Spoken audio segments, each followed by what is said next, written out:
नमस्कार, स्वागत है सभी आंगनवाड़ी सेविका सहायिका बहनों का हमारी आज की सच्ची खबरों में। तो सबसे पहले बहनों मैं आपको बताना चाहूँगी कि देखिए निदेशालय से आदेश आ चुका है और ये है आपका 29 नवंबर 2024 का, कल का निकला हुआ आदेश है। इसको दिखाएंगे तो सभी बहनें लास्ट तक बनी रहे, वीडियो को शेयर अवश्य कर दें। जिन बहनों ने अभी तक चैनल को सब्सक्राइब नहीं किया है तो जल्दी से जल्दी चैनल को सब्सक्राइब कर लो बहनों। और आपको कई आज आदेश दिखाने वाली, जो बहनें गलती करती हैं वो अपना सचेत हो जाएं कि 18 आंगनबाड़ी बहनों की फिर से सेवा समाप्त हो चुकी है और उसका कारण क्या है ये भी आप जान लें।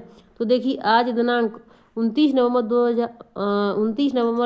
2024 चल रहा है। आपको पता है को आंगनबाड़ी कार्यकर्ती सहायिका व मिनी आंगनबाड़ी वेलफेयर एसोसिएशन जिला रामपुर ब्लॉक मिलक में डाक बंगला मिलक में बैठक का आयोजन ब्लॉक अध्यक्ष कमलेश गंगवार के द्वारा किया गया, जिसमें सभी आंगनबाड़ी बहनों ने जिला अध्यक्ष मिथिलेश चौधरी को अपनी समस्या बताई। बहनों ने कहा कि हम सब केंद्र के अन्य कार्यों के बोझ से मानसिक रूप से परेशान हो चुके हैं, क्योंकि न तो हमारे पास मोबाइल अच्छी क्वालिटी के हैं और न ही 2 साल से फ़ोन रिचार्ज का कोई पैसा आ रहा है। तो बहनों इस बात को आप जब भी कोई ज्ञापन देती है तो इस बात को उस ज्ञापन में अवश्य रखें कि हम रिचार्ज का पैसा नहीं आएगा तब अब हम काम बंद कर दें। अब तक हमने बहुत झेल लिया, हद से ज़्यादा हो चुका है, हमारे पास इतना पैसा नहीं है। हम 6,000 में क्या क्या करें, अपने आने जाने का किराया लगाएं, दिन एक महीने में 4-6 मीटिंग रखी जाती हैं। उसके बाद फिर 300 रुपये, अभी तक 200-250 रुपये का था, अब 300 से ऊपर का एक महीने का रिचार्ज हो चुका है। तो हमें ये नहीं करना है। अब जो भी होगा सरकार से ये बातें रखनी होंगी। रुपया नहीं आए और ना हम आंगनबाड़ी ऑनलाइन कार्य करने में दक्ष हैं जो आसानी से कर सकें। इन सब बातों को सुनकर और समझकर लिए जिला अध्यक्ष मिथिलेश चौधरी ने सभी को आश्वासन देते हुए कहा कि आपकी सारी समस्याएं उच्च अधिकारियों तक पहुंचाई जाएंगी। बैठक में और भी बहनों ने अपनी अपनी बात रखी। ब्लॉक अध्यक्ष कमलेश गंगवार ने आज की बैठक को समाप्त करते हुए कहा कि अभी हमें और भारी संख्या में इकट्ठा होना है। संगठन को मजबूत बनाने में हर बहन का साथ जरूरी है। बैठक में ब्लॉक अध्यक्ष कमलेश गंगवार, उपाध्यक्ष आशा शर्मा, कमलेश सचिव निर्मला पांडे, कोषाध्यक्ष संगीता रस्तोगी। तो देखिए सभी बहनें वहाँ पर मौजूद रहीं। तो मेन चीज़ वहाँ पर जो सभी समस्याएं होंगी वो उन्होंने रखी, लेकिन मेन चीज़ है रिचार्ज का पैसा। तो ये जरूरी नहीं एक ब्लॉक से, हर ब्लॉक से, हर जिले से ये अपने CDPO DPO को भी ये बात रखनी चाहिए। अब देखिए दूसरा जो आदेश है ये उसको मैं दिखा देती हूँ, ये बहुत ही खतरनाक है। देखिए यहाँ पर लिखा हुआ दिखाई दे रहा है आपको 18 आंगनबाड़ी।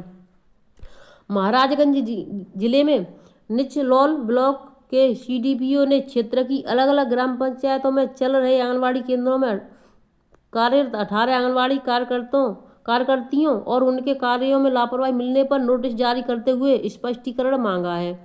निचलौल ब्लॉक की प्रभारी CDPO गुंजनलता श्रीवास्तव का कहना है कि जिन आंगनबाड़ी को नोटिस जारी किया गया है उन आंगनबाड़ी को पूर्व में भी कई बार कार्यों में लापरवाही बरतने पर चेतावनी दी जा चुकी थी, लेकिन इन कार्यकर्तियों ने अपने कार्यों को जिम्मेदारी नहीं समझा।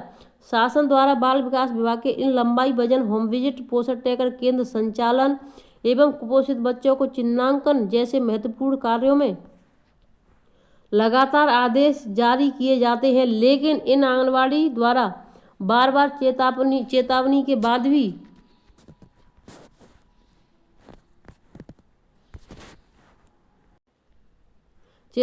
बाद भी कार्यों में रुचि नहीं लेने पर परियोजना की रेटिंग नीचे जा रही थी। CDPO ने ब्लॉक की आंगनबाड़ी कार्यकर्ती बूढ़ाडीह कला राममूर्ति देवी, कपरौली अनीता देवी, परागपुर में पुष्पा देवी, टिकुलरहिया में शशि देवी, इस तरीके से कि हर उससे शशि देवी, बिरयावा में संगीता देवी सिंह और तुर्किया में मनोरमा देवी, रुद्रौली में चमेली, रामनगर सावित्री देवी, कमता सरिता प्रजापति, कमता चंद्रवती पांडे, सोहट दुर्गावती सिंह, डोमा में मंजू देवी व पिपरा सावित्री देवी, हरगांव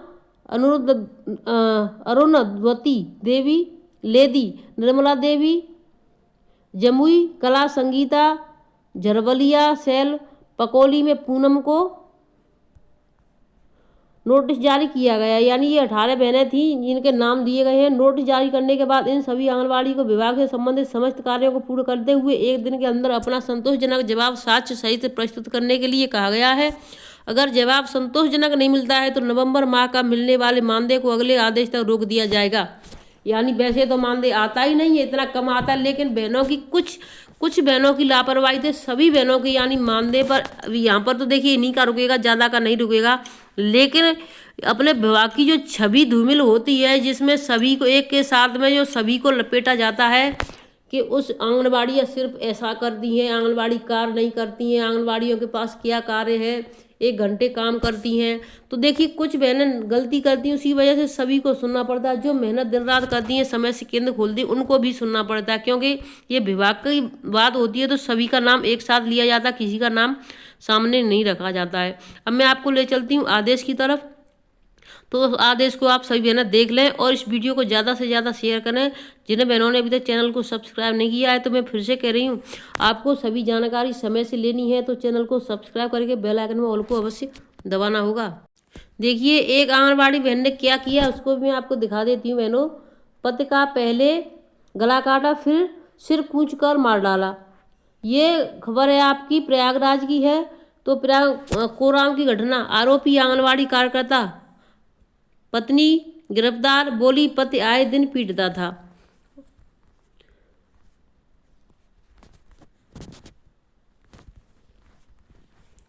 नगर पंचायत कोराम के चमनगंज मोहल्ले में बृहस्पतिवार की रात आंगनबाड़ी कार्यकर्ता पत्नी ने पति की बेरहमी से हत्या कर दी।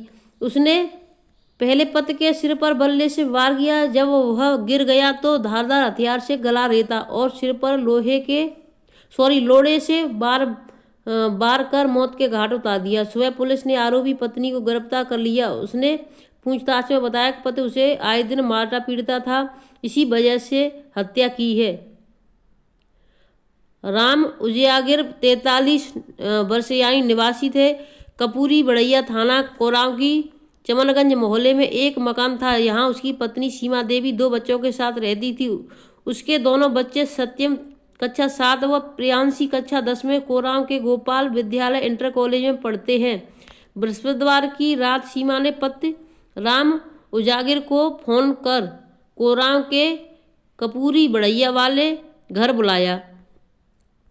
पुलिस पूछताछ में आरोपी सीमा ने बताया कि जब से उससे शादी हुई है तब से पति आए दिन मारता पीटता था। वह बच्चों के सामने उसे बेइज्जत करता रहता था, जिससे वह परेशान थक गई थी। बृहस्पतिवार की रात कोराम वाले घर पर पति पहुंचा तो सीमा ने बल्ले से उसके सिर पर कई बार कर दिए। जब वह बेहोश होकर जमीन पर गिर गया तो कटवासा के गला रेत दिया और लोड़े से कूच कर हत्या कर दी। उसने पति के निजी अंग पर भी लोहे से वार किया। मृतक राम उजियार की माता सुखदेवी का रो कर हाल खराब था।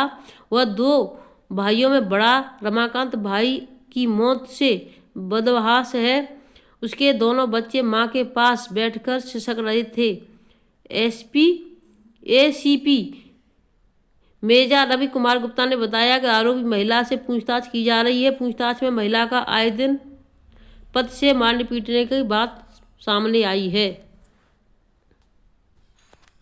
और बाकी है जो पेज नंबर 4 पर दिया गया है। बहनों, तो ये बहुत ही बड़ी दुखद खबर है। एक आंगनबाड़ी होकर के, इतनी शिक्षित होकर के उसने ऐसा किया। अब मैं आपको आदेश की तरफ ले चलती हूँ। वीडियो ज़्यादा थोड़ा लंबा ना हो जाए। बहनों, वीडियो को ज़्यादा से ज़्यादा शेयर अवश्य कर दें। देखिए, अगर आपको किसी से कोई दिक्कत है तो आप FIR करिए। 2-4 दिन कोई बंद रहेगा तो आप सही हो जाएगा। अब देखिए, खुद आपने उसको ख़त्म कर दिया और खुद भी जेल में चले। और दोनों बच्चों के ऊपर क्या बीत रही होगी, कैसे कहाँ रहेंगे। निदेशालय बाल विकास सेवा एवं पुस्तिका उत्तर प्रदेश लखनऊ 29 नवंबर का निकला हुआ आदेश है। बहनों, ये